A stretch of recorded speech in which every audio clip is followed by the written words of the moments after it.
Ninguém fala sobre dinheiro no nosso país, né? E principalmente no ambiente feminino, né? E fazia muito sentido pra gente essa sociedade. Por quê? O BTG, com todo o know-how que eles têm no mercado financeiro, e a Exame com a audiência que ela tem e de ser um veículo de comunicação. E quando você tem uma empresa, eu acho que é bem importante da gente reforçar isso, né, Sandra? E você vive isso, você tem que pensar como essa empresa é um legado. Então, como que você profissionaliza ela para ela existir além da sua existência? Os meus pais, eles casaram muito novos, né? Minha mãe tinha 17, meu pai 20 anos. Então, obviamente, não tinha muita grana. Mas eles sempre deixaram muito claro que eles iam investir na nossa educação. E a gente começou até falando de franquia. Eu acho que é o jeito mais inteligente, inclusive, de empreender.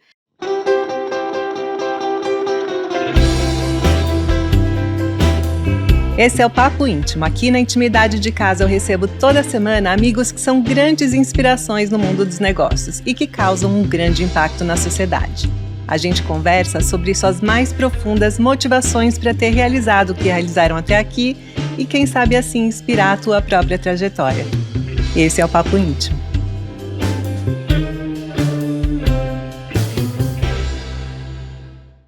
A minha convidada de hoje é uma Shark. Ela é uma das investidoras do programa Shark Tank Brasil. E eu sou muito grata a ela, porque na época que eu participei do programa, ela foi muito bacana. A gente teve um almoço juntas antes, ela me deu o caminho das pedras de tudo. Foi muito generosa, me ajudou no antes, no durante, no depois das gravações do programa. E virou uma amiga muito querida. Seja muito bem-vinda, Carol Pfeiffer. Obrigada aqui pelo convite, é uma honra estar junto com você. E eu tava com saudades, né? Verdade, você me abandona, Sandra. Ah, não. A gente precisa combinar mais vezes, né?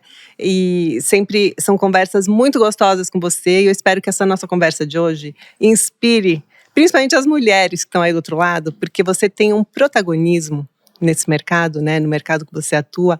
E também no mercado de startups, no mercado de como investidora, né? Você é uma inspiração. E eu queria que você começasse esse nosso papo contando um pouco da tua história. Como é que começou? Eu sei que você tem uma paixão por moda, que é comum a minha paixão, mas como é que você foi parar nesse mundo do mercado financeiro? Bom, é curioso, né? Quando as pessoas falam assim, a bolsa de valores é difícil e etc. Eu falo, gente, não tinha nada mais distante do que a moda da bolsa de valores, né? Então, a minha mãe tem confecção infantil, tem loja, minha avó de adulto, eu queria montar uma moda teens.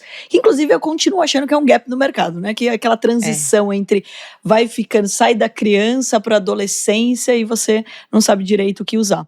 E daí eu fui fazer administração de empresas porque eu via muita gente apanhando na hora de montar empresa, que também continua sendo uma realidade. E daí eu falei, poxa, para minha empresa de moda não ir à falência, é melhor primeiro estudar administração de empresas. E daí no primeiro ano de faculdade, o meu irmão também foi fazer administração de empresas, e eu brinco que o professor dele fez essa gentileza, porque ele chama gentil. Então, o professor de economia percebeu no meu irmão aí uma característica para o mercado financeiro, que ele gostava do assunto de economia, e acabou apresentando a Bolsa de Valores para ele. Como a gente sempre foi muito unido, né? Então, desde criança, a gente brincava de empreender e etc. A gente ele acabou me apresentando esse mercado. Confesso que a primeira vez que eu vi aquele monte de gráfico, assim como todo mundo, eu falei, mas o que tem a ver comigo? Não tem nada a ver com bolsa de valores, se sobe, desce, etc. Mas daí eu entendi que basicamente era comprar barato e vender caro. Como tudo que a gente faz. Então, ou seja, era mais simples do que as pessoas falavam. E daí eu acabei me identificando com o mercado, principalmente com a meritocracia do mercado. Por quê? Porque assim, né, e você sabe muito bem disso, o mundo da moda, ele é muito desafiador. Você tem um monte de coisas que influenciam. Então, não é só a qualidade do produto, mas também é a comunicação, é o marketing cair no gosto das pessoas, você ter influência da maneira correta, você ter uma marca que comunica também com a sociedade. Então, ou seja, tem muitas coisas que são desafiadoras nesse ambiente, assim como vários segmentos e setores, mas eu acho que o mundo da moda é muito mais ainda. E no mercado financeiro, não. É a última linha. Então, ou seja, eu não conheço nenhum mercado mais meritocrático do que o mercado dos investimentos. Quanto mais eu estudava, mais dinheiro eu podia ganhar. Então eu acabei achando isso muito bacana, né, para fazer carreira, para crescer. E principalmente o que me chamou a atenção para esse mercado foi o fato de que as pessoas achavam complicado. E eu me vi como uma comunicadora. Eu brinco, eu tô até rouca de tanto falar, porque faz 18 A anos mulher que eu fala, falo. gente. Não, 18 anos que eu falo em tudo que é canto. Toda vez que me convidam para falar, é uma honra falar desse assunto. E daí eu percebia que as pessoas complicavam, mas não era tão complicado. Então, como que eu poderia simplificar? Então, além de ser uma investidora, eu me tornei uma comunicadora e uma educadora. Me formei, né, fiz mestrado em educação e tecnologia, porque as pessoas aprendem de jeitos diferentes, e fui entendendo que se eu deixasse mais didático, eu poderia ajudar mais pessoas. Afinal, ninguém fala sobre dinheiro no nosso país, né? É verdade, parece ter uma vergonha, né? Que é um negócio, um assunto feio. E principalmente no ambiente feminino, né, Sandra? Verdade. Se você perguntar para sua melhor amiga quanto ela ganha, ela vai se sentir ofendida. Vai. E isso acontece também entre homens, né? Então, ou seja, o assunto dinheiro, o assunto investimentos, ele ainda é um tabu, as pessoas ainda têm muito receio de falar disso, e tem aquela sensação de que quem fala sobre dinheiro é ganancioso, quem fala sobre dinheiro tá fazendo alguma coisa errada, né? Então, ou seja, como se o dinheiro fosse o vilão. Na verdade, não, né? Ele é só consequência do seu potencial bem aplicado. Sim. Ou seja, nós que somos bons ou ruins, o dinheiro é só um número. E é uma ferramenta, né? As pessoas precisam de dinheiro, não adianta a gente ser hipócrita, achar que ninguém precisa de dinheiro, a gente precisa de dinheiro. E mesmo quando você tem muito dinheiro, você pode ter mais, fazer mais para ser produtivo para a sociedade, para fazer uma benevolência, uma caridade. O dinheiro sempre é bom, não é uma coisa ruim. A gente tem muito esses conceitos na cultura judaica, né? E eu vejo que você fala muito de dinheiro aí sem esse preconceito, sem essa coisa ruim da ganância, né? De uma ambição negativa, de querer ganhar dinheiro pelo dinheiro. Eu acho que você comunica muito bem esse lado. Você sabe, né? que é curioso de dizer isso, que as pessoas tinham um certo preconceito do mercado financeiro. Quando eu entrei, inclusive, no Shark, eu percebi isso até nos comentários. Ah, cara, do mercado financeiro e tal. Como se alguém que fosse do mercado financeiro é alguma pessoa que, assim, que vai comer a cabeça do empreendedor ali, né? Que quer dinheiro a qualquer custa e tudo mais. E não é essa a realidade. Pelo contrário, o dinheiro que eu ganhei através do mundo dos investimentos, eu tô colocando ali em empreendedores que eu nunca vi na vida, né? Você teve essa experiência, sabe muito bem do que eu tô falando. Então, ou seja, a gente tá realmente colocando dinheiro para trabalhar na economia, fazendo com que outras pessoas possam empreender, para que outras pessoas possam realizar seus sonhos. Então, assim, você tem, claro, pessoas que estão ganhando dinheiro por ganhar, e daí eu acho que cada vez mais as pessoas estão se desconectando desse perfil. Os colaboradores não querem estar numa empresa onde a preocupação ali do chefe, que não é mais líder, ele é um chefe ainda, é só o lucro, ou ganha dinheiro a qualquer custa, você tem que bater meta, não está preocupado com a saúde mental das pessoas. As pessoas querem, de fato, pessoas que, olha, você está ganhando dinheiro porque você merece sim, ter mais qualidade de vida, você merece ter uma casa melhor, você merece poder pagar melhor a pessoa que trabalha na tua casa. Então isso acaba sendo um ciclo, ele acaba sendo uma espiral positiva. Então é uma mensagem que você acaba passando. E você pode passar isso através, sim, de empresas. Então, poxa, quando eu monto uma empresa e eu estou contratando mais pessoas, e essas pessoas estão entendendo que elas podem crescer comigo, que além do salário dela, elas podem ser remuneradas por uma comissão ou ter até sociedade futura, você está passando uma mensagem de que você pode, que você consegue. E no final do dia é isso. O que está faltando para até a gente virar a potência que o nosso país merece é as pessoas fazerem uma boa relação com o dinheiro. É verdade. Mas depois vamos chegar no Shark, mas eu queria falar primeiro da Atom. Como é que você fundou, como é que você vislumbrou? Você falou da influência do teu irmão. Que diferença de idade vocês têm? Meu irmão, acreditem ou não, é 2 anos mais velho, porque como ele adora andar de camiseta e ele não tem barba até hoje, a galera acha que ele é mais novo. E daí eu brinco, né? Então assim, ele é 2 anos mais velho do que eu. Eu tava 1 ano adiantada na escola, né? Então eu fiz... você sempre foi prodígio, assim. Na verdade, eu faço aniversário no final do ano. E daí no primeiro dia de aula eu falei que eu queria estudar com meu irmão. E daí mudaram um dia e eu acabei ficando adiantado. Mas o meu irmão, nós temos 2 anos de diferença. Ele fez 1 ano de cursinho, então a gente entrou no mesmo ano na faculdade. Então a gente começou junto, né? Ele começou a conhecer mercado financeiro, me apresentou. E daí a gente montou o escritório. Que lá atrás, a minha primeira certificação foi de agente autônomo.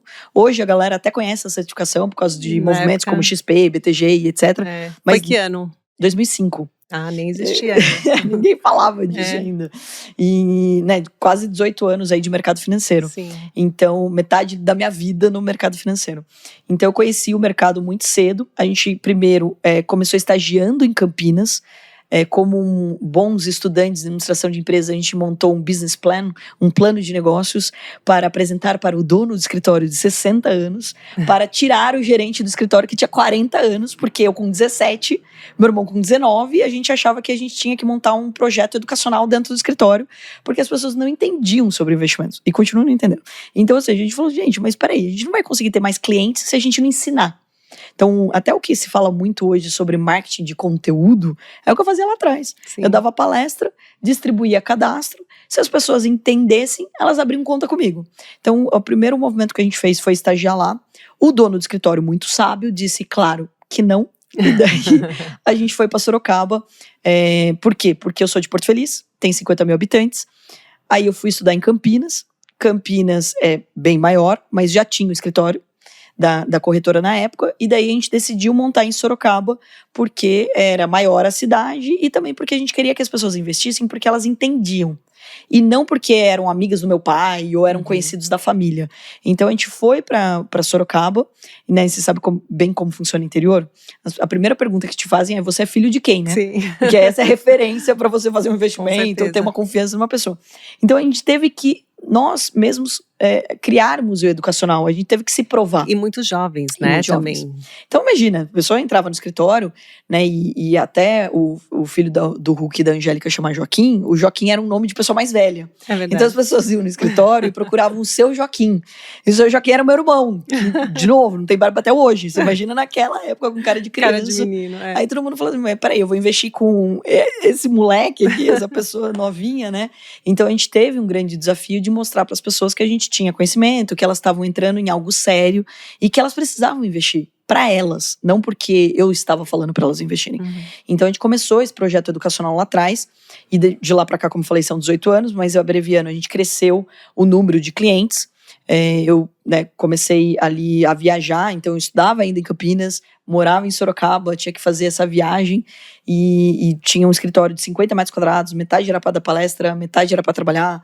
Aí fazia parceria com um monte de café, com um monte de auditório, porque a gente não tinha espaço físico para fazer essas palestras. E comecei a falar de mercado financeiro, a gente foi crescendo.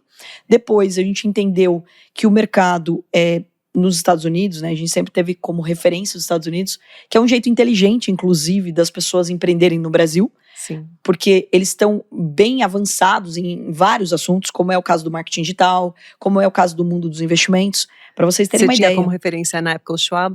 Então a gente tinha, sim, Schwab, e daí a gente sempre sim. teve como referência os grandes bancos, os grandes casas de investimentos. E você percebia que o que acontecia nos Estados Unidos, as pessoas não investiam através dos bancos desde a década de 80. Isso significa dizer que a gente está 44 anos atrasado. Então, ou seja, porque ainda as pessoas têm o dinheiro no banco aqui no Brasil. Sim. Elas ainda não é todo mundo que acessa uma casa de investimentos. E outro ponto bem importante é que corretagem, que é o custo da operação no mercado financeiro, ele virava zero. Porque a competição entre as corretoras fazia com que esse preço diminuísse e virasse zero. E é o que aconteceu aqui no Brasil, mas a gente viu isso lá em 2007. Quando a gente viu esse movimento, o meu irmão se tornou gestor e a gente começou a ganhar na performance, que significa no que a gente é melhor do que o mercado. Então a gente montou um asset, então 2007 para 2008 a gente montou um asset, uma gestora, depois a gente pegou e fez uma fusão com um grupo espanhol, viu que não funcionava porque tudo ia para Madrid e não era bem o modelo que a gente queria seguir, retomou o que a gente fazia, entendeu que esse modelo de mesa proprietária que a gente queria montar aqui no Brasil, existiam 8 mil empresas nos Estados Unidos e não tinha nenhuma aqui no Brasil, que significa o quê? Os proprietários colocam dinheiro e eles convidam os chamados traders, que são as pessoas que operam na bolsa, para operar aquele dinheiro. Então não é dinheiro de clientes. Então não é uma tesouraria do banco que tem clientes. Então uma tesouraria de uma mesa proprietária só tem o dinheiro da empresa, só tem dos sócios. Legal isso que você está contando, né? Que você tentou se associar a uma empresa de fora e que não deu certo, porque as pessoas olhando hoje acham que foi só um caminho linear, né? Imagina. É bom essas cabeçadas que a vida dá, né? Que a vida traz pra gente, pra entender que a gente tem que ir testando caminhos até achar um caminho que funcione, né? E assim, são muitas lições, até quando me perguntam assim, já passou perrengue? Eu falo assim, mas você é brasileiro? brasileiro. Porque Sou brasileiro, não é o nosso desisto sobrenome nunca. aqui no Brasil, né? A gente passa o tempo todo. Mas quando foi essa parceria, também é importante dizer que às vezes essa sensação de que alguém muito maior do que você vai abreviar o seu caminho nem sempre é verdade. Porque às vezes a burocracia ou a cultura é diferente. Então isso também foi algo que eu fui aprendendo ao longo da minha jornada. Porque às vezes aquela parceria, aquela pessoa, poxa, mas ela tem muito dinheiro, ou ela tem muito acesso, ela tem muito conhecimento, mas não necessariamente ela está conectada com o seu projeto ou com o seu estilo de tocar uma empresa ou de se relacionar. Então, quando a gente fez essa parceria, inclusive, a gente ficou muito mais formal do que a gente era. A gente estava se distanciando do que a gente mais acredita, que é deixar o mercado didático. Então, até eu brinco com o meu time de marketing, quando eles me mandam um texto todo formal, não sei o quê, eu falo assim, gente, mas essa é pra Carol mesmo? Não é a minha cara. Não é minha cara isso daqui, porque eu sou uma pessoa que gosta de simplificar, de falar de uma forma leve. Então, ou seja, se a gente falar muito economês financeiros, é totalmente contraditório o que a gente acredita há 18 anos. Então, em alguns momentos, você erra até pela vontade de querer acelerar ou de acertar, pela ansiedade. E quanto mais novo você é, mais ansioso você é. Né? Então, essa questão da maturidade, de respeitar o tempo, vem com a idade. É verdade. E no final, voltar aos nossos valores, à nossa essência, sempre é o caminho que funciona, né? Você falou essa coisa da simplicidade, de usar uma linguagem mais que todo mundo entenda, mais próxima. Eu acho que de deixar com a tua cara, eu acho que isso é o que faz toda a diferença em qualquer dificuldade na vida. Não adianta a gente querer ser alguém ou algo que a gente não é. É verdade.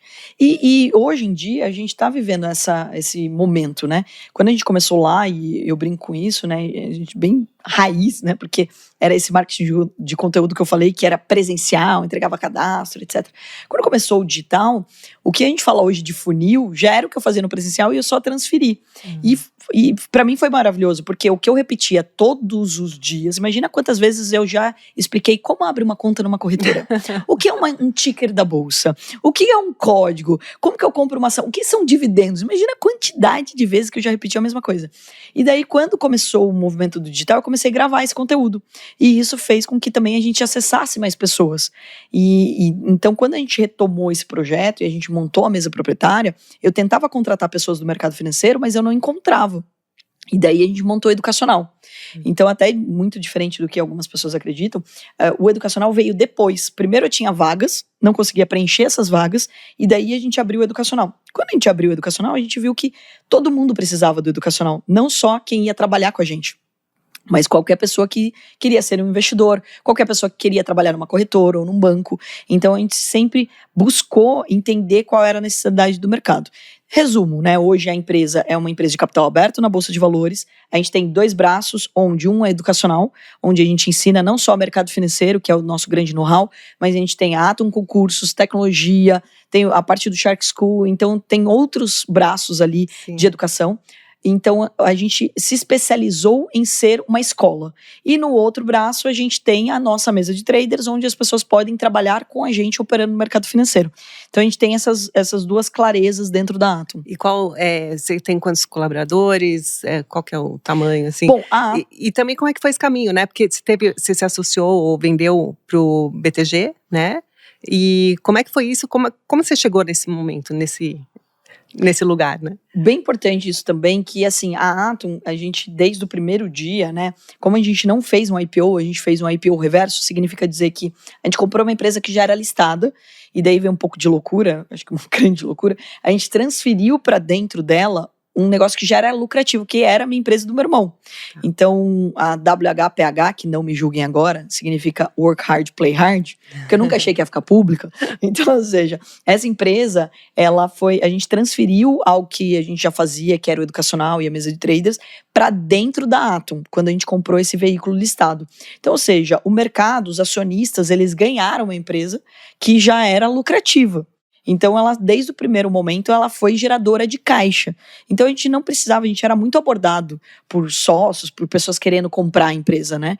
E a gente não queria vender para qualquer pessoa. A gente não queria simplesmente ter mais uma pessoa no nosso business, porque a gente tinha caixa. Então, era uma empresa saudável.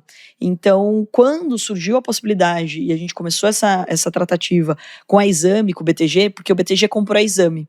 E daí fazia muito sentido pra gente essa sociedade. Por quê? O BTG, com todo o know-how que eles têm no mercado financeiro, e a Exame com a audiência que ela tem e de ser um veículo de comunicação. Porque o que a gente precisa?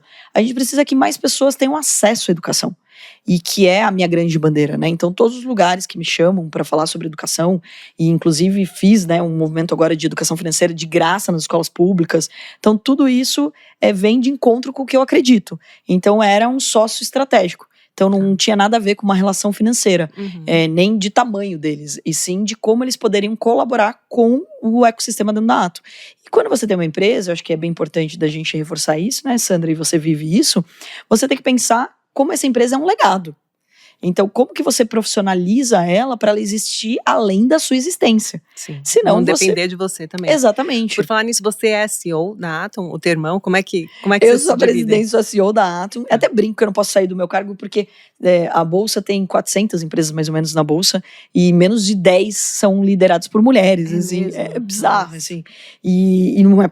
Assim, tem muitas mulheres, inclusive, que deveriam estar no cargo de liderança, e muitas vezes elas que não querem, tá? Também vou reforçar que não é também só a questão da oportunidade, mas às vezes a mulher não se vê nesse cargo de CEO, né? Não, e opções, né? São situações que você opta na vida. Às vezes a pessoa quer se dedicar para um projeto pessoal e coloca um CEO no seu lugar. E tá certo. Se você for ver, o melhor cargo que existe é o presidente do conselho. Então, assim, eu até brinco que eu vou fazer um livro, CEO, o cargo que todo mundo quer chegar, mas ninguém quer ficar.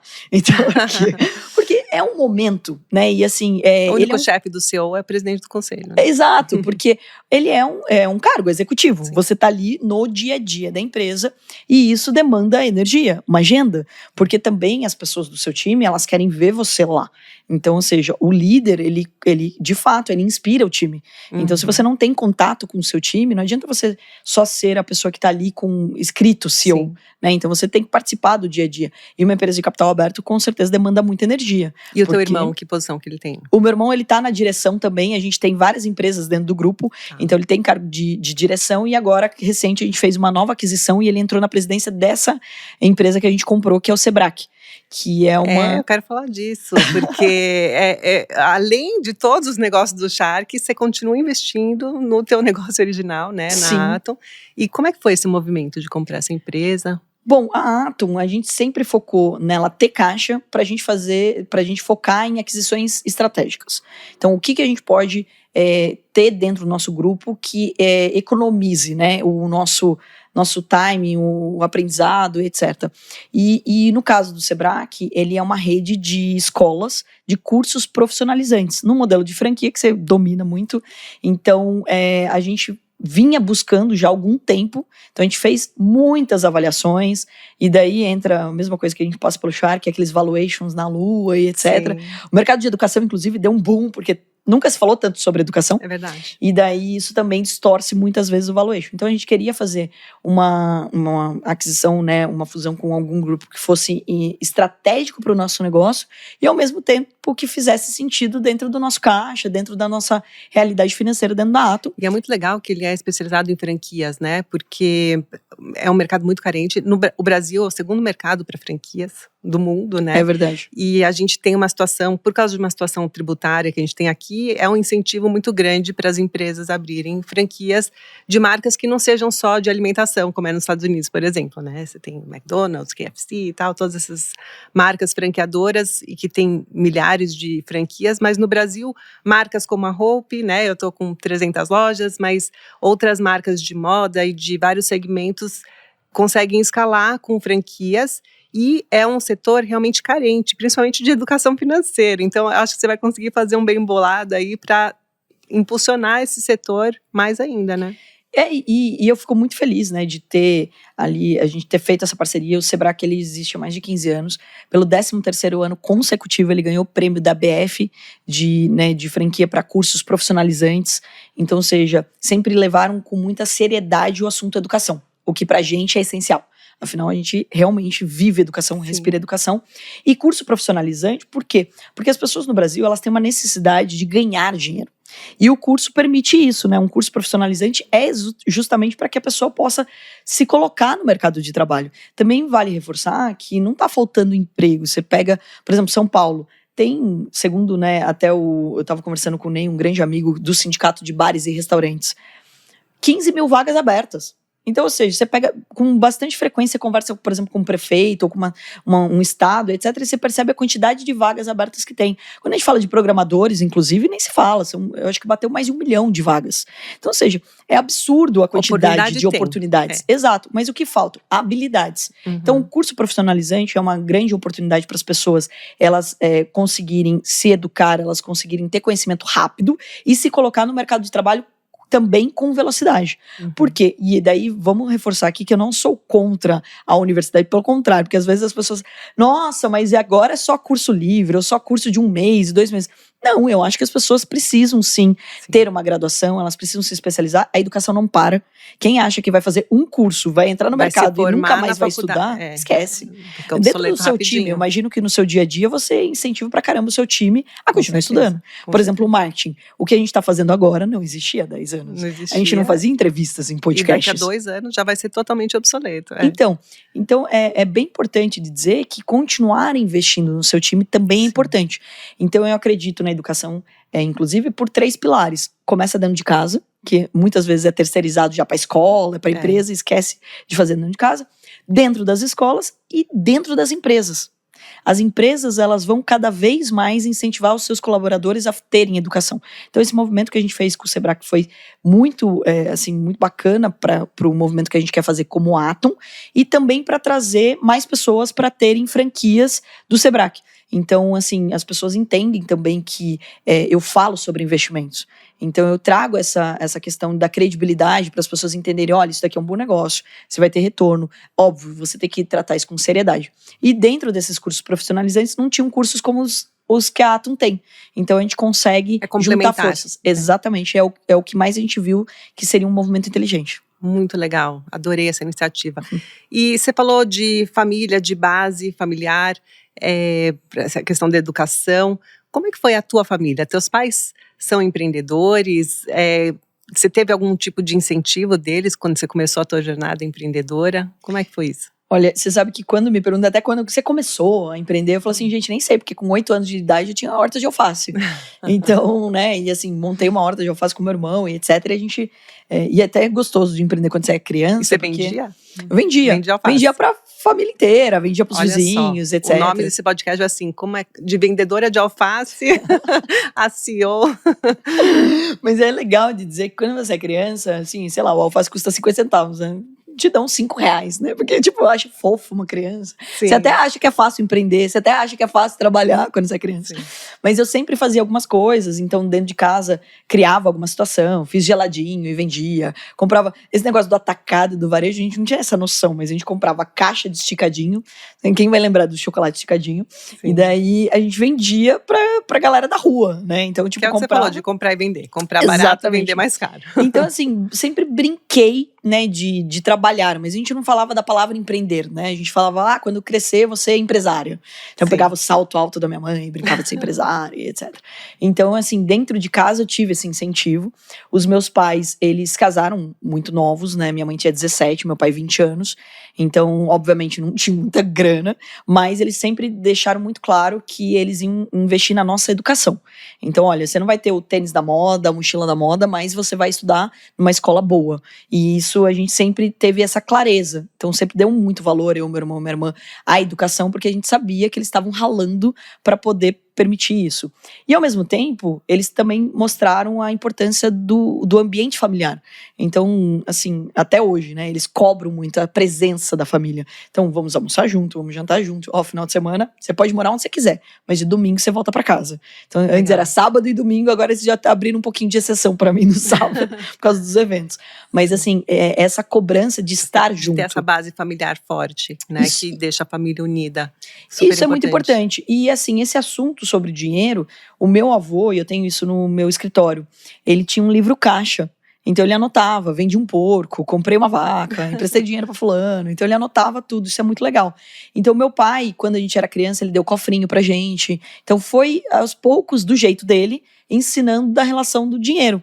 E isso faz a diferença. Hoje eu tenho essa noção, né? Até porque quando você vai crescendo, você vai achando isso normal. Se, tipo, dentro de casa você cresceu com aquilo. Então, até começar a minha vida adulta, etc., eu não percebia o quanto as pessoas estavam distantes dessa relação com dinheiro, né? Dessa relação de, putz, se eu trabalhar, eu ganho dinheiro, não precisa ser sofrido. Então isso foi mais leve em casa. Então sim, eu tive o privilégio de, mesmo que eles não tinham muita grana, eles sempre incentivaram. E sempre incentivaram a estudar muito. Meu pai é um cara que lê quase um livro por semana. Então ele sempre incentivou muito a leitura, a você fazer cursos. E eu tinha agenda pior do que é hoje. Porque eu saía de casa, eu fiz todos os cursos que você possa imaginar. Então assim, se eu estudasse à tarde, eu fazia curso de manhã. E se eu estudasse de manhã, eu fazia curso à tarde. E daí eu queria estudar, por exemplo, piano. Aí piano tinha percepção rítmica, auditiva, teoria e prática. Então era pelo menos 4 aulas que eu tinha que colocar na minha agenda. Aí fiz teatro, porque eu fiz inglês, e daí o inglês tinha atividade extra que a gente podia escolher, eu fiz teatro. Por isso que você se expressa bem, talvez. E cada coisa dessa é importante. A gente acha que não, piano, mas no final tudo está relacionado para construir quem a gente é hoje, o jeito que a gente se expressa, o jeito que a gente se comunica. E você agora como comunicadora, olha que base importante que você teve, né? Tanto que assim, olha, inclusive, ó, fica a dica aí pra galera que vai se inscrever no Shark ou vai fazer um pitch pra mim. Eu amo a ideia de ter uma rede de escolas de música, arte e teatro. Olha, porque eu acho que são 3 coisas muito complementares. Desenvolve muito. Eu também sou presidente do Museu, né, de Arte Contemporânea de Sorocaba, então há 10 anos eu acabei entrando como voluntária, há 2 anos sou patrocinadora e virei presidente. E eu entendo, né, o quanto falar sobre arte, sobre cultura, a música e o teatro são coisas complementares para a vida adulta e principalmente para o mundo dos negócios. Como você falou, assim, essa comunicação. Tem muita gente que tem medo de falar em público, tem medo das câmeras e etc. E se a gente começa isso já na infância, porque a criança já faz isso naturalmente. Eu pego os vídeos, minha mãe também, outra coisa que ela acabou sem perceber criando dentro de casa, porque ela gravava tudo. Eu tenho um monte de vídeo da nossa infância, um monte. A hora que você olhava pro lado, ela tava com uma câmera filmando você. E fazia a gente desfilar, porque como ela tinha loja, então ela brincava. Então, quando era criança, eu desfilei pra ela, participei como garota propaganda da Coca-Cola, né? Tive o Miss Coca-Cola. Então, ou seja, eu sempre brinquei com isso. E daí, principalmente da câmera, se você pegar uma criança, ela gosta de imitar. Então, se você incentivar isso, você também incentiva a comunicação. Então, por isso que o teatro também ele faz parte dessa provocação que ela é importante. Né? Então, muitas vezes as pessoas elas têm medo de se expor ou de se comunicar porque elas não tiveram esse treino. E é hábito. Quando você tem esse hábito, você desenvolve. A criança nasce sem preconceito. É verdade. Não tem esse receio de julgamento da câmera, não tem essa coisa. Isso a gente vai adquirindo traumas ao longo da vida e realmente uma educação nesse sentido ajudaria muito as pessoas a se desenvolverem, quem sabe até alcançar posições melhores nas suas carreiras, enfim, conquistar muito mais do que poderiam com esse trauma que paralisa, né? É verdade. E assim, né, vale reforçar que a comunicação, ela tá presente em tudo. Desde o e-mail que você manda, da mensagem, do áudio, do jeito como você se coloca.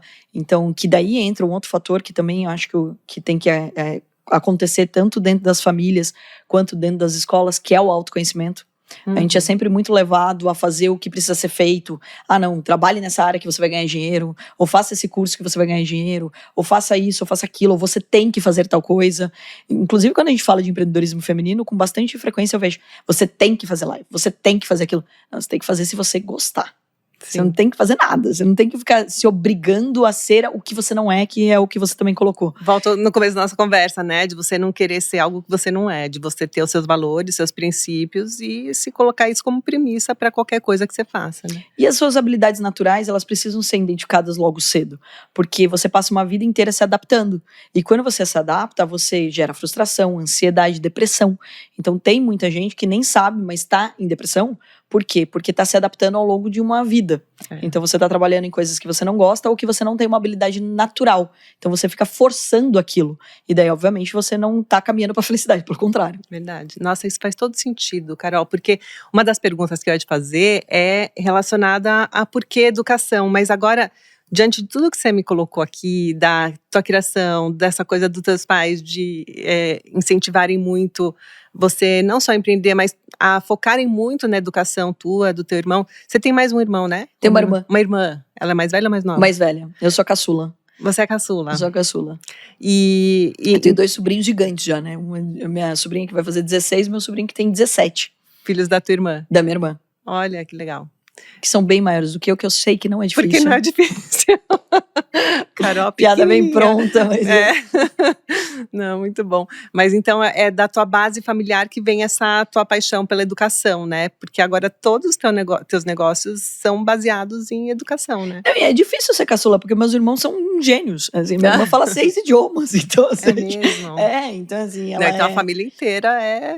Eu falei, as pessoas não acreditam muitas vezes quando eu falo, mas eu sou a piorzinha mesmo. Então, a minha irmã tem, assim, ela é uma advogada tributária, realmente é genial. Ela foi, pra você ter uma ideia, é uma advogada que foi fazer contabilidade porque ela tava cansada de brigar com contadora. Então, ou seja, peraí, deixa eu fazer a faculdade aqui, que daí eu me resolvo.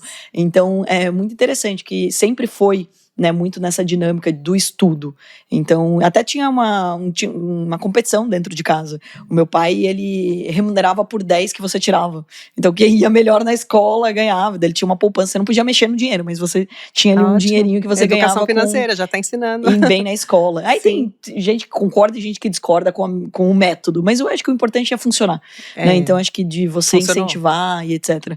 E tem a gente fez um programa agora dentro da Atom, que é bem legal, com o Thiago Monteiro e com a Duda. 2 programas que a gente fez com eles. Um é de casais, então para os casais falarem mais abertamente com o dinheiro. E outro é de pais para filhos, de como educar os filhos sobre dinheiro. Porque às vezes a gente cria algumas coisas, alguns traumas que a gente não percebe. Então, de repente, o seu filho, sua filha pede alguma coisa e você fala, não, eu não tenho dinheiro, ou você não vai gastar com isso, etc. Mas você não explica que aquilo não é importante. Não é que você não tem, porque, imagina, na cabeça de uma criança, você sai todos os dias para trabalhar e você nunca tem dinheiro, na cabeça dele, você tá incompetente, tipo, você não tá produtivo. Então, ou seja, ele não faz sentido. E daí o trabalho acaba sendo um vilão. Você fala, mas peraí, eu perco todo dia meu pai e minha mãe pra esse tal de trabalho, mas eu não tô sendo, né, não tô tendo então, benefício quando eu crescer, com isso. Eu não vou querer ser igual. Exato, então assim, é como se fosse um vilão. Então, explicar direito, né, de comunicar, isso é um ponto bem importante. E daí tem alguns exemplos. Tem um casal que eles começaram a provocar os filhos a lerem mais, e daí eles pagam por livro com, acho que no mínimo 150 páginas. Só que daí o que aconteceu? Para eles saberem se os filhos leram de fato, eles também tinham que ler o livro para poder fazer as perguntas. Então virou um momento família, onde você cria um clube do livro dentro de casa. Sim. Então são pequenas coisas que podem ser adotadas e que têm relação com dinheiro, mas que também têm relação com o que é necessário para que aquela criança se desenvolva da melhor forma possível. Muito legal, desenvolver esses pequenos temas que no final são tão importantes que vai determinar o futuro de uma próxima geração, né? Com certeza. Demais, adorei essa história. E, Carol, então, de 2005 até 2020, você foi focada desenvolvendo teus negócios dentro da Atom, e expandindo, e com aquisições, e agora continua nesse caminho ainda forte. E no meio do caminho veio um Shark Tank aí, para bagunçar ainda mais a tua vida e trazer outras oportunidades. Hoje você tem uma aceleradora que busca desenvolver as empresas que você investe no Shark Tank, né? E, bom, tá ao teu lado lá foi uma das melhores partes da minha participação no programa. Primeiro que foi uma experiência incrível para mim, mas eu aprendi muito com você. E o jeito com que você lida com os negócios. Como eu falei na abertura, desde antes, já me deu várias dicas e me ofereceu a tua estrutura para apoiar os negócios que eu investisse. E realmente eu vi de perto, vi de dentro, que é uma estrutura que funciona, né? E como é que foi esse caminho, então? Como é que veio o convite, né? Em 2020, né? Foi que você entrou? Foi. Então, como é que veio o convite e como é que foi esse caminho para você? Olha, primeiro, né, é bem curioso que antes do Shark vir para o Brasil, eu lembro que eu comecei a gravar muito conteúdo e uma das produtoras brincou comigo, falou assim, nossa, você deveria estar no Shark Tank, etc., por causa do mundo dos investimentos. E eu tinha, sei lá, 20 e poucos anos. Eu falei, nossa, tipo, fui assistir o Americano. Eu falei, gente, obrigado, né? Fiquei lisonjeada, meio uma piveta, não vão me convidar nunca. Aí o programa veio pro Brasil, ninguém sabia que eu existia, eu não fui convidado, né? Tipo, não tinha essa noção ainda. E daí eu comecei a palestrar muito, eu saí muito, fundei o Instituto Êxito e tudo mais. Comecei a estar muito em São Paulo e estar muito nos palcos, algo que eu estava fazendo muito mais online, né? Então eu tinha focado muito na Atom crescer através do online, porque inclusive eu entendia que no presencial ia demorar muito mais tempo para atingir meus objetivos.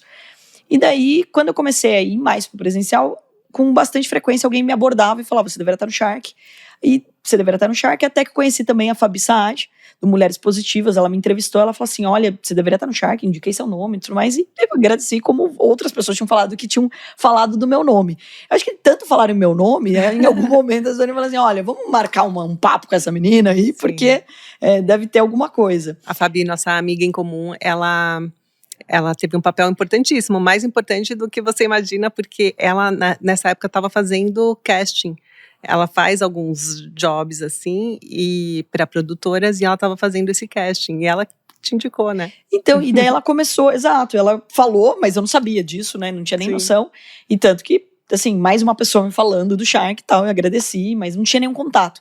E daí eles marcaram, veio bem no começo da pandemia. Então tinha acabado de começar o lockdown, tanto que todas as minhas entrevistas foram online. Então, assim, e é uma entrevista, né? Assim, você conhece o processo, mas eles fazem uma entrevista para saber se você tem perfil, se você vai, né, se você vai competir com os outros Sharks, se você realmente vai estar disposto a colocar um dinheiro em risco, afinal, né? Eu brinco até que se tivesse outro nome, seria Casamento às Cegas. Porque você nunca viu uma pessoa na frente. Você nunca viu uma pessoa na frente, né? Então, assim, e até então eu não sabia qual era a dinâmica, porque uma coisa é você escutar que é um reality. Olha, você não vai ter acesso a nada. Outra coisa é você vivenciar isso. Né, e eu até lembro que eu fui fazendo várias entrevistas e perguntei, na época era a Eugênia, a diretora, eu falei assim, tá, legal, você vai me mandar o pitch antes? Porque eu já era investidora de startups através da Bossa Nova. E daí eu falei assim, você vai me mandar então o pitch? Você já investia através da Bossa Nova? Eu investi em esportes e saúde, em EduTech, foi o primeiro pool que eu investi, e eu fundei um pool que é o Ladies, que o comitê são só mulheres. Então, eu já estava nesse movimento de fazer investimentos em outras empresas além da minha, mas com uma facilidade que era um pool, né, um grupo. E eu tenho o pitch deck antes e eu vou ali decidir e tal. Você não precisa decidir tão rápido quanto no programa. Aí você foi pedir o pitch antes para analisar, para estudar, e ela falou, não. Daí ela falou assim, olha, eu vou te dar um caderninho. Eu falei, legal. Aí ela, em branco. Eu falei, como em branco?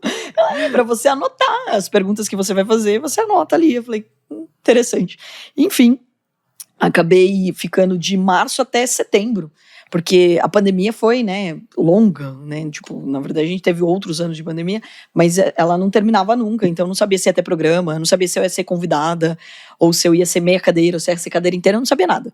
E daí, finalmente, eles vieram pra mim e falaram, olha, a gente fechou, tal, não sei o quê, e você vai ficar ali full, gravaram comigo, na outra semana eu tava dentro do estúdio, então foi um processo muito, assim, demorado, mais rápido quando foi decidido, né. Tanto que quando saiu na mídia, eu não podia falar nada pra ninguém. E daí saiu na mídia, eu tomei bronca de um monte de amigo meu. Como você falando não assim, como você não me contou que você vai ser Shark, não sei o quê, papapá. E até então eu fui, né, agora tem a Monique que é mais nova do que eu, mas eu fui a mais nova a entrar, né, então, assim, criou, né, e eu entrei no lugar da Cris, que já tava 4 temporadas, o que também pra mim foi um grande desafio. Porque você entrar ali numa posição onde as pessoas já têm uma referência, tanto que toda entrevista que saía minha era me perguntando, você vai ser brava igual a Cris? Ou vai ser... Falei, gente, eu vou ser a Carol, porque ninguém foi trabalhar por mim. Então, ou seja, eu vou tomar uma decisão com base no que eu acredito. E daí eu fui estudar o programa, fui entender o que o empreendedor queria, que foi tudo que eu te passei, por exemplo, nos almoços e tudo mais. Falei, olha, primeiro de tudo, por que alguém vai no Shark? Não é só pela grana, porque tem um jeito mais fácil de você, inclusive, ter um financiamento, ter um crédito. Então, o que um empreendedor, uma empreendedora está buscando de um Shark? O que acontece pós-Shark?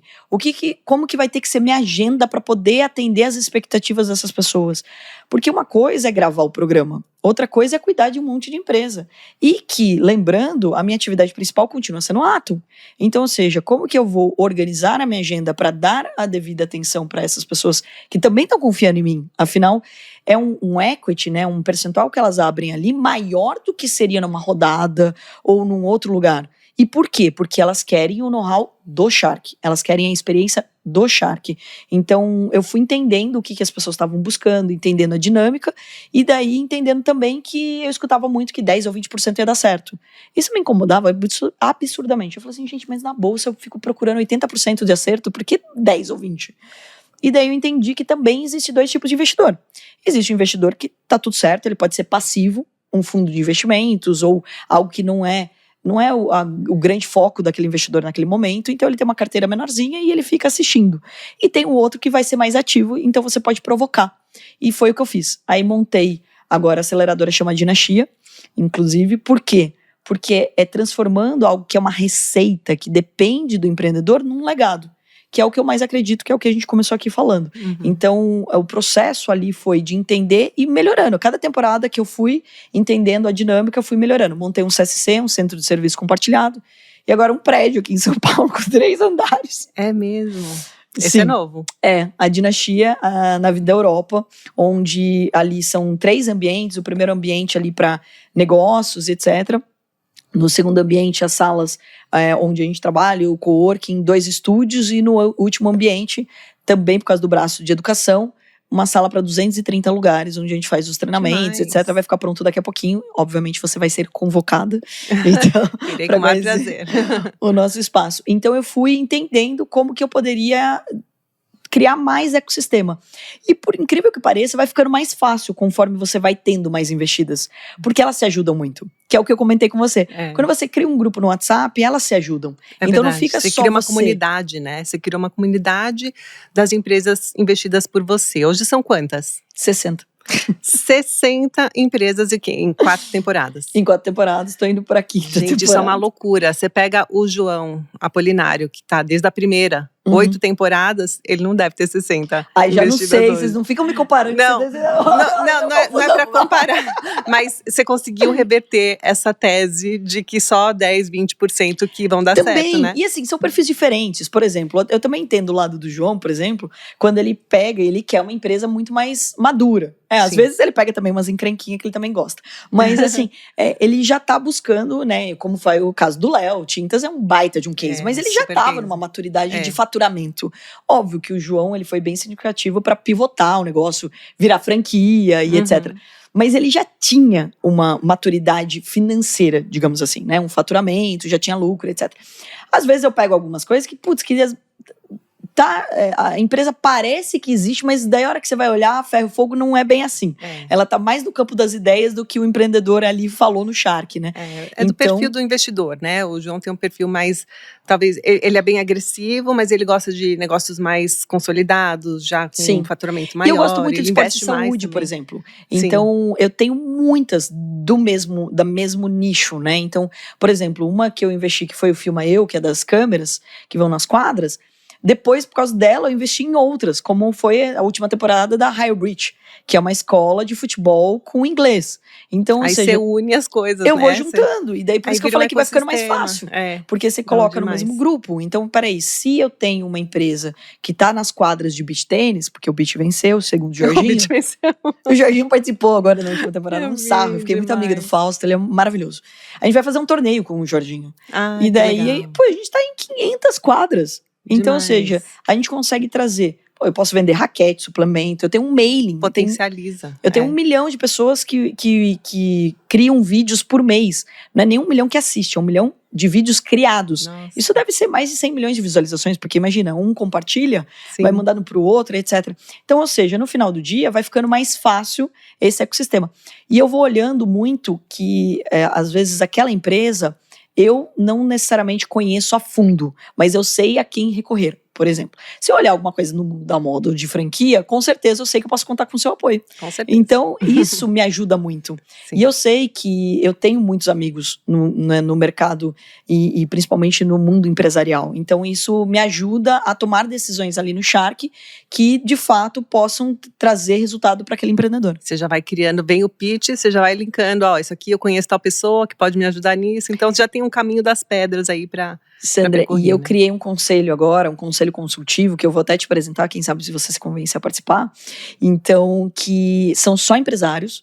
Então, assim, não tem ninguém midiático no grupo ali. Então, assim, são empresas, e nada contra, mas são empresas que têm muito conhecimento naquele setor, naquele segmento, e que são conselheiros das minhas investidas.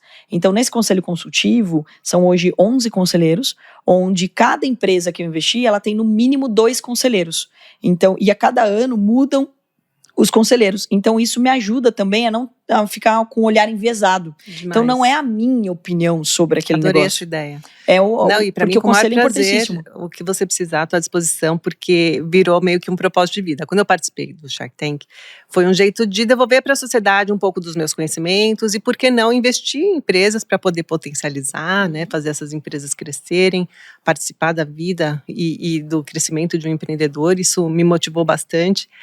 E aí, agora fora, eu criei esse podcast justamente para isso. Com a experiência das pessoas, do meu relacionamento, de pessoas incríveis como você, como é que eu posso continuar contribuindo sem ser investindo naquela empresa? Então, participar de um conselho, tiver a oportunidade de poder ajudar, nem formalmente num conselho, mas com alguma dica, de algum jeito poder ajudar com qualquer investida sua, estou totalmente à disposição. Você sabe que assim, não oferece que a gente aceita, né? Então, inclusive, mas é de porque coração. A gente tem, todo sábado, né, eu tenho mentorias obrigatórias com eles, então tem um horário fixo das 10 às 11. Isso eu queria que você contasse, isso eu achei genial que você montou, que você me contou que você tinha, e aí depois eu participei de algumas dessas reuniões, né, você faz uma live, sim, onde você convoca todos os seus investidos, né, todas as empresas investidas, e todos participam, é impressionante. São lives com centenas de pessoas, né? Não, e eu coloco como obrigatório. Você quer, ser meu sócio, você precisa participar, porque afinal não faz sentido você ser meu sócio e você sábado. Usar.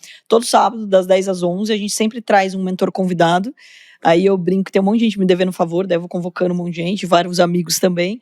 Então, ou seja, a gente coloca, vamos falar de tal setor, de tal segmento, vamos falar sobre marketing digital, quem que são as melhores pessoas para falar disso, vamos falar sobre franquias, então vamos trazer a Sandra, vamos trazer o Xerto, vamos trazer... Então a gente sempre traz pessoas para falar sobre um assunto que eles estão precisando, além das individuais. Então eles precisam participar dessas reuniões individuais, todo mês eles precisam apresentar os relatórios para a gente entender e poder colaborar, e não é aquele negócio, no final do ano vamos ver se deu certo ou não.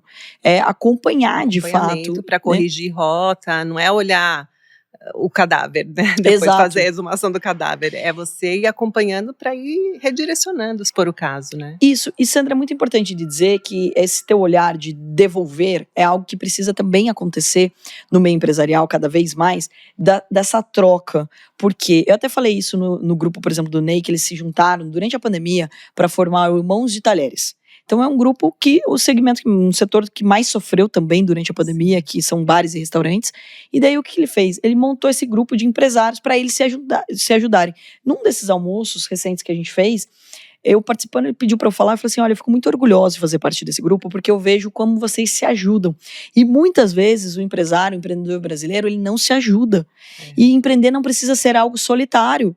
Então, peraí, como que você fez tal coisa, Sandra? Eu não preciso cometer o mesmo erro que você cometeu e eu posso aprender também com o seu acerto. Então, quando você conversa, quando você troca de boas práticas, né? Você dá uma ideia, às vezes um negócio que você fez, às vezes até em outro setor, né? Mas que você pode usar para o seu setor e acaba transformando o teu negócio. E muitas vezes existe essa competição, né, que foi criada pelo ser humano. Ele não quer contar pro outro como que ele fez para dar certo, ou como que ele fez para ganhar dinheiro e etc. Eu brinco bastante com isso, que essa é uma característica muito mais masculina do que feminina. A mulher, ela conta tudo. Assim, compra um batom. A mulher já era influenciadora. Você fala assim, você compra um batom, você manda para todas as suas amigas se você gostou do batom, você manda já o telefone do vendedor e você já negociou o desconto para ela. Então, ou seja, a gente já fazia um trabalho maravilhoso de influência antes até do digital. O homem talvez é mais competitivo, né? Muitas vezes ele ganha dinheiro, ele conta no máximo pro amigo dele, pro melhor amigo, etc. Então são características diferentes, não tô aqui para comparar. Mas é importante dizer que quando a gente fala do empreendedorismo, também tem essa fala, como se empreender fosse solitário. Não, porque ninguém vai... Não, peraí. Ande com pessoas que querem trocar. Então, poxa, Sandra, você acabou de entrar no Shark, tem alguma coisa que eu posso te ajudar? Tem alguma coisa que você quer saber? Tem alguma coisa que eu posso te suportar depois e tudo mais? Então, ou seja, são coisas simples, que não custam nada. E que se você entra no Shark e se você entra lá assim, de uma forma genuína, você quer investir em outros negócios, poxa, eu que tô no programa, eu quero que o programa dê certo e quero que aquele empreendedor que você investiu também dê certo. Por mais que a gente dispute ali, eu brinco até com os outros Sharks, e já aconteceu algumas vezes de outro Shark investir E eu falar para aquele empreendedor, olha, se você precisar de mim também, em qualquer coisa, eu tô aqui à disposição, porque eu vi o brilho no olhar, eu vi que você quer dar certo e tudo mais, eu torço para todo mundo dar certo. Mesmo quando a gente dá não, a gente torce para dar certo. Claro. Às vezes até escrevem lá, ou fazem vídeos, né, falando, olha, os Sharks perderam essa oportunidade. Gente, não é porque a gente deu não que a pessoa tem que dar errado, pelo contrário. Pelo contrário mesmo, eu quero que ela pivote e que ela dê muito certo, porque a gente tá falando sobre Brasil, a gente tá falando sobre empreender no Brasil, que já é desafiador. Uhum. Não, demais. E dos teus negócios do Shark, tem algum que assim é a tua menina dos olhos? Eu sei que você vai colocar um monte de gente mas, em situação complicada, mas tô te colocando numa situação complicada, mas eu queria saber se tem algum que você vê realmente uma oportunidade de transformar o setor ou de criar um negócio muito maior. Tem algum negócio que você pense assim diferente? Eu brinco que é assim, né, Sandra? É igual você perguntar pra uma mãe qual filho que ela prefere. Gosta mais, é verdade. Aí não dá, né? Mas assim, de fato, eu bato nessa tecla. Quando eu invisto, a primeira coisa que eu observo é se aquela empreendedora, ela tem humildade para acertar que ela faz parte de um grupo. Já aconteceu de uma primeira reunião, o empreendedor ia falar assim, não, mas eu tenho preferência porque o meu negócio está mais pronto, ou porque eu preciso mais, etc. Aí eu alinho o discurso e falo assim, o seguinte, isso aqui é igual irmão, tá?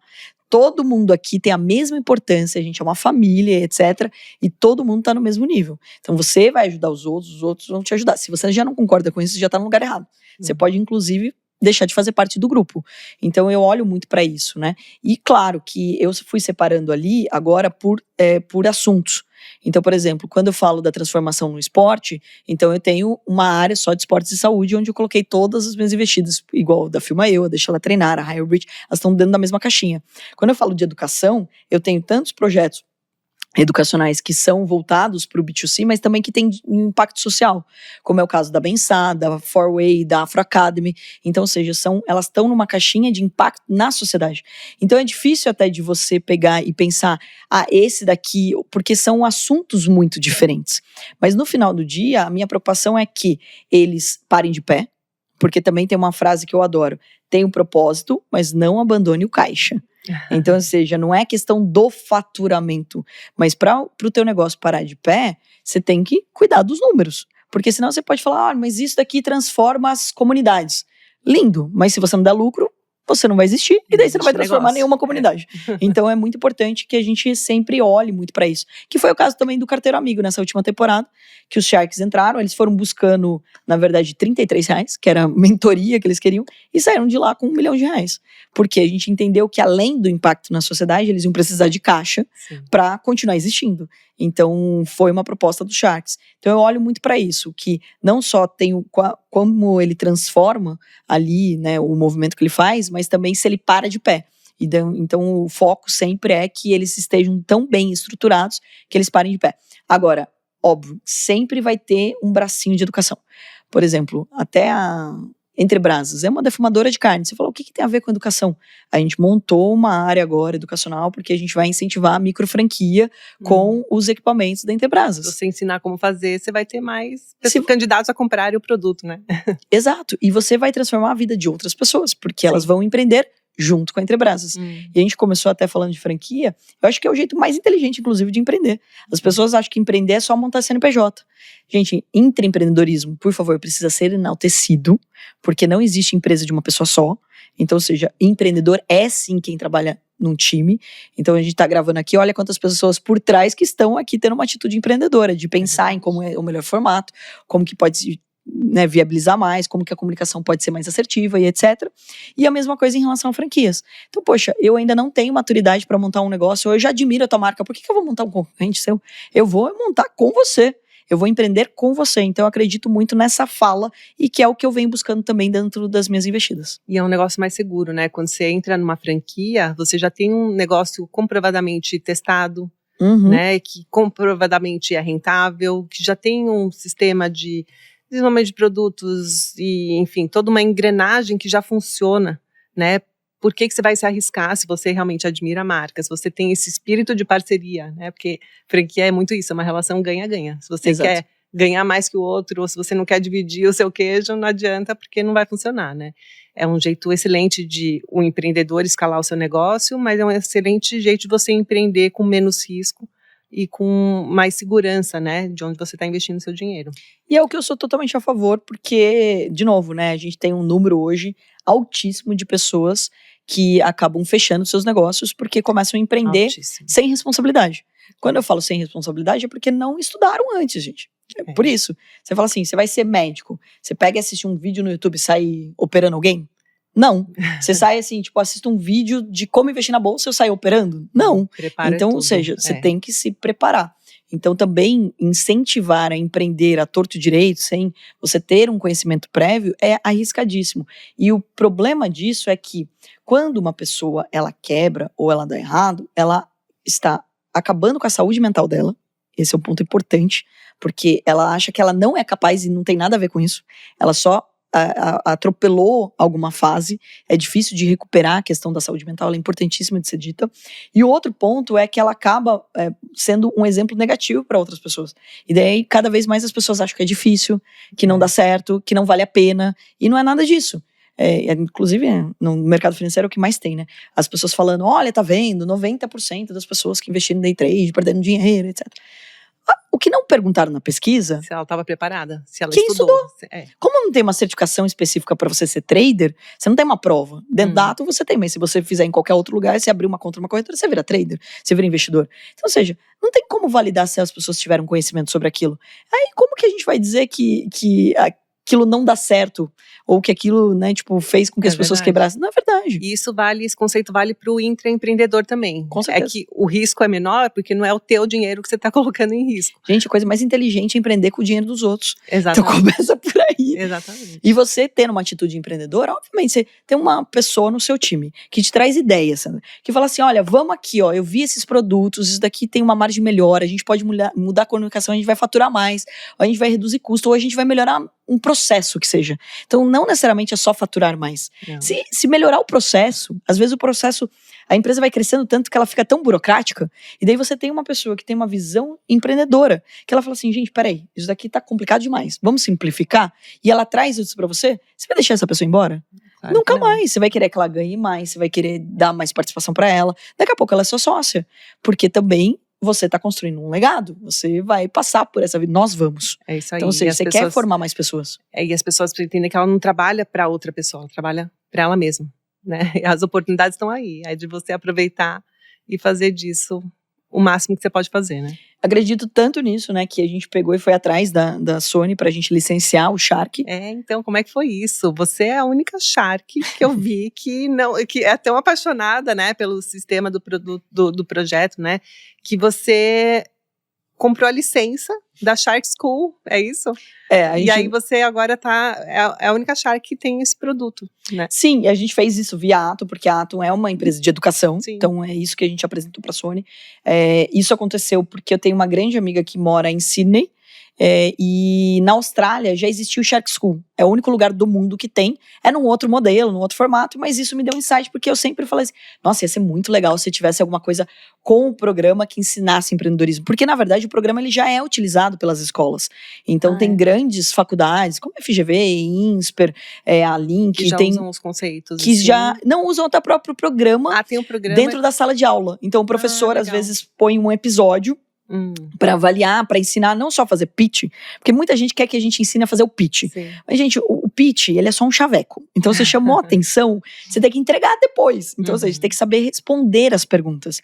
E tem um treinamento em Harvard para CEOs, que eles usam o Shark Tank americano para ensinar os CEOs a fazerem perguntas certas.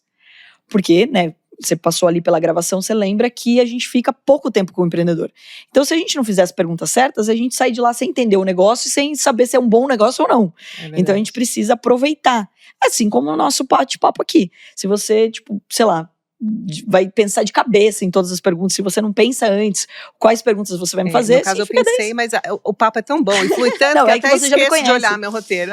Não, mas assim, você ficar, por exemplo, a gente poderia ficar aqui 10 horas e não ia absorver tanto conteúdo. Então você se preparou, você me conhece, você sabe bem a história, para fazer perguntas que você acha que são importantes para o seu público ou para o contexto do seu programa. E a mesma coisa ali. Então, quando eu conheci isso, eu falei assim, nossa, legal. Então, eu vou negociar com eles para montar o Shark School, né? E daí a gente fez isso. Então, a gente criou primeiro um MBA voltado para transformar as pessoas num business leader. Então, um líder de negócios, que é o que eu mais acredito. Muitas vezes a pessoa entra na empresa e ela fala assim, eu sou do marketing, eu sou do financeiro. Não, você não é do marketing, você não é do financeiro, você é do time. Você está no marketing, você está no financeiro. Se você não entende o todo, dificilmente você vai colaborar. Então, cada vez mais, as pessoas estão procurando esse profissional. Perfeito esse conceito, Carol. E eu vou te contar uma coisa, as pessoas que crescem dentro da minha empresa são essas que são multidisciplinares, que pensam negócio. Sim. Uma hora eu tenho a minha diretora de operações, COO, ela começou como planner. Né? Aí foi para o departamento de produto, aí virou estilista.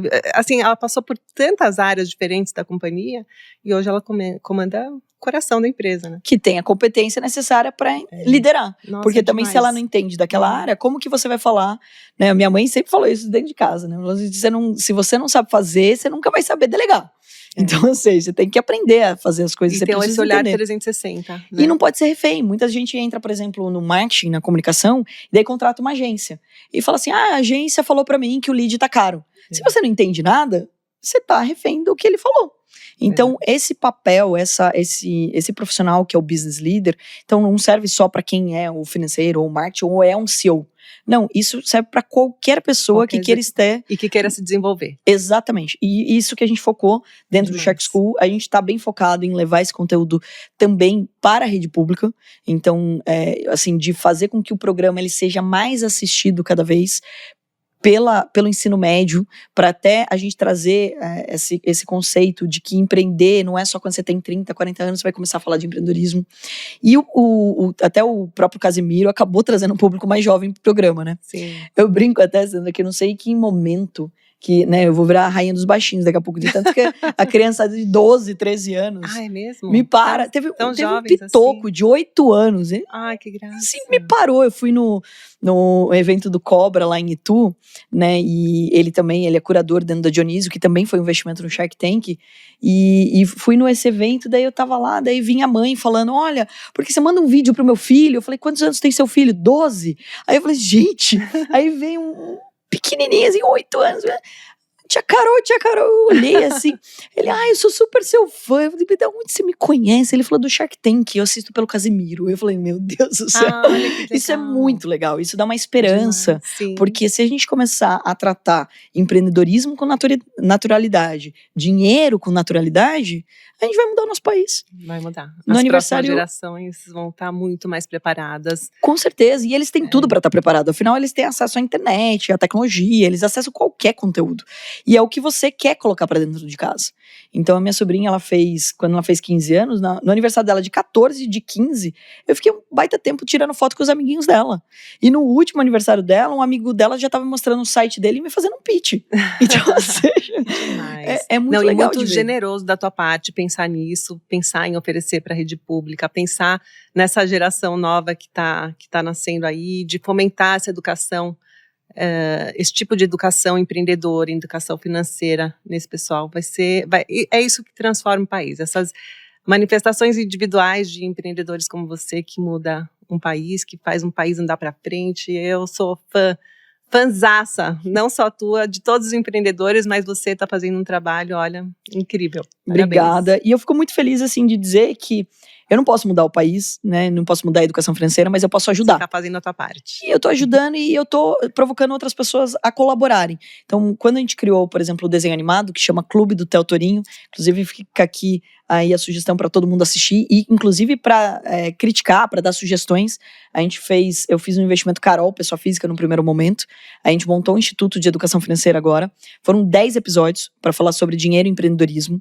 E no Clube do Theo Torinho não tem a Carolzinha. Então não é sobre mim, não é sobre passar uma mensagem da Carol, e sim ensinar um assunto que é importante. E esse desenho a gente está, né, colocando em toda escola pública. Então toda vez que eu palestro, eu peço para me reunir com o prefeito da cidade e com a Secretaria de Educação para oferecer, porque é de graça, então não tem por que não colocar. E a gente poder ensinar aos poucos. E o desenho animado é muito legal de dizer que ele não tem objeção. Você já viu alguém na página do Shrek xingar ele? Na verdade, Então, não tem haters. Não tem hater. E por mais que a gente faça um trabalho, né? E assim, quando a gente foi, por exemplo, pro Shark, né? E você sabe disso, as pessoas vão comentar, elas vão te chamar, vão te odiar e elas nem te conhecem. Então, ou seja, e é engraçado, né? Que as pessoas vão questionar o que você faz de investimento, mas trabalhar por você ninguém foi.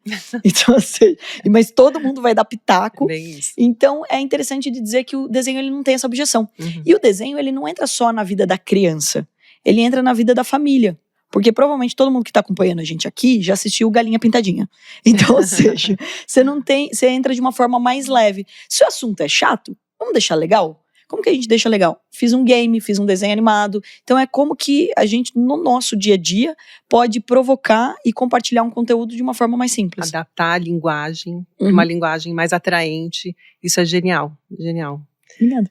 Muito bom, Carol, parabéns. Ó, eu faço uma pergunta aqui, já que a gente está em casa, nesse ambiente, eu faço uma pergunta para os meus convidados, mais íntima. Eu quero saber quem que é a Carol na intimidade. Você fala muito pouco da sua vida pessoal, mas para fazer o tanto de coisa que ela faz, ela é uma pessoa muito organizada, que eu sei. Você vê, ela tem essas rotinas, as reuniões bem regradas, faz muita coisa, mas eu queria saber alguma coisa íntima sua. Olha, então, né? É bem engraçado. Quando você fala da agenda, tem uma coisa que funciona muito bem, que é a agenda, né? Então as pessoas às vezes falam, como que você faz um monte de coisa? Eu falo, gente, a minha agenda, inclusive, é compartilhada com todo o meu time. Por quê? Porque daí as pessoas, elas param de te interromper. E daí você se torna mais produtivo. Então eu tô aqui com você, meu telefone não vai tocar, ninguém vai me interromper, etc. E a gente combinou esse horário.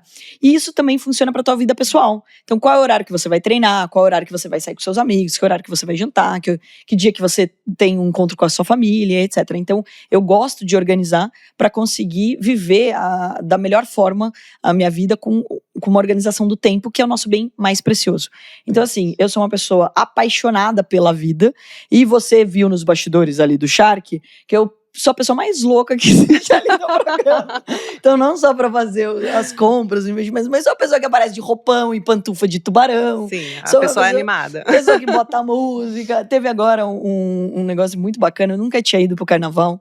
E daí eu fui no Carnaval lá, são 5 estados que eu passei. Nossa. E daí com pessoas que são influenciadores, etc. E eu lá, né, tipo, de empresária, assim, né, de mais pro lado empresarial, era só eu. E daí todo mundo achou que ia ser super sério, não sei o que, e era a pessoa que tava lá, dançando. A Carol é super brincalhona, isso eu posso comprovar.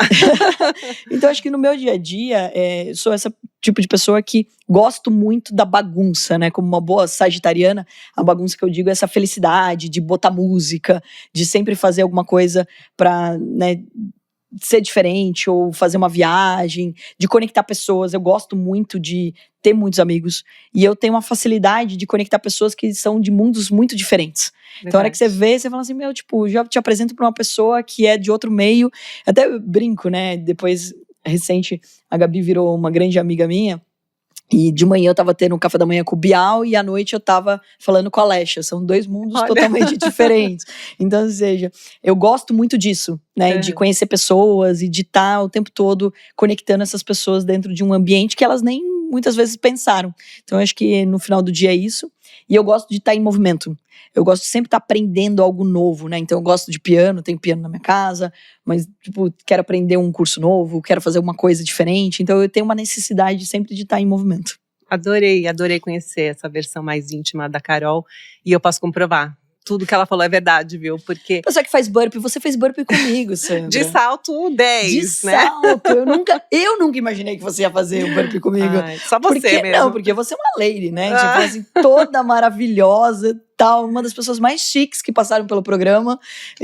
Você sabe disso que eu te falei já quando você chegou lá. Obrigada. Eu falei assim, meu Deus, essa mulher toda chique, maravilhosa, que vai fazer burpee comigo. Eu tô duvidando. Mas imagina, a pessoa faz burpee toda a temporada, a pessoa faz burpee Nossa, no eu quase programa. rasguei a saia de couro. A Cíntia, figurinista, quer morrer comigo. Ela falou assim, você pode fazer no último dia?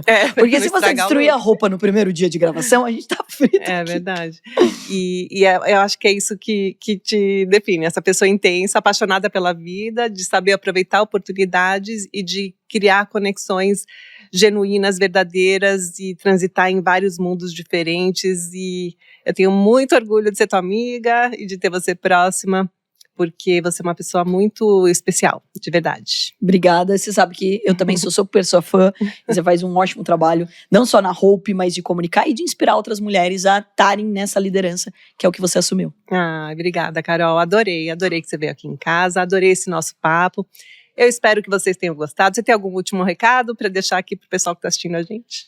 Olha, eu só vou reforçar aqui que o nosso bem mais precioso chama vida. Então a gente falou muito aqui sobre negócio, sobre empreendedorismo, sobre educação financeira, mas lembrando todos os dias de ser feliz, né? E o jeito certo de ser feliz é o seu jeito. É o jeito que você acha que você deve viver. Então busque autoconhecimento, com certeza você vai valorizar esse bem precioso chamado vida. E obrigada mais uma vez. Obrigada, mensagem linda. Obrigada. E se você gostou desse episódio, não deixa de dar o seu like, comenta, engaja, porque o universo devolve. Obrigada e até o próximo Papo Íntimo.